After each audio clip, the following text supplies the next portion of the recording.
বহুল আলোচিত নিউ ইয়র্কে ম্যানহাটনের কনজেশন টোল প্রাইস প্রত্যাহারে ট্রাম্প প্রশাসনের পক্ষ থেকে গভর্নর ক্যাথি হোকুলকে প্রত্যাহার আদেশের চিঠি পাঠানো হয়েছে। বুধবার এ প্রত্যাহার আদেশের চিঠি পাঠান যুক্তরাষ্ট্র ট্রান্সপোর্টেশন অথরিটির সেক্রেটারি শন ডিফ।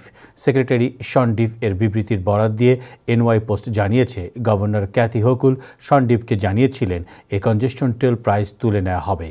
তিনি এখন এ ব্যাপারে কতটুকু ব্যবস্থা নিয়েছেন সেটা নিশ্চিত নন তিনি, তবে এ বিষয়টির ব্যবস্থা নিতে গভর্নরের কাছে চিঠি পাঠানো হয়েছে। বুধবার সে বিষয়টি শন ডিফ ঘোষণা করেন। বিষয়টি নিয়ে বুধবার বিকেলে গভর্নর ক্যাথি হোকুল এই কর্মসূচিকে অবরুদ্ধ করার ডিওটির প্রচেষ্টাকে ওয়াশিংটন থেকে রাজ্যের স্বাধীনতার উপর আক্রমণ বলে অভিহিত করেছেন। সংবাদ সম্মেলনে তিনি বলেন, মনে হচ্ছে আমাদের শহর নিউ ইয়র্কের বিরুদ্ধে ডোনাল্ড ট্রাম্পের প্রতিশোধমূলক আচরণ। এর আগে এমটিএর সিইও জ্যানো লিভার ক্ষোভ জানিয়ে গণমাধ্যমে বলেন, কনজেশন টোল প্রাইস সিটির যানজট হ্রাস ও সিটিতে দ্রুত ভ্রমণে এবং গ্রহণযোগ্য সফলতা এসেছে।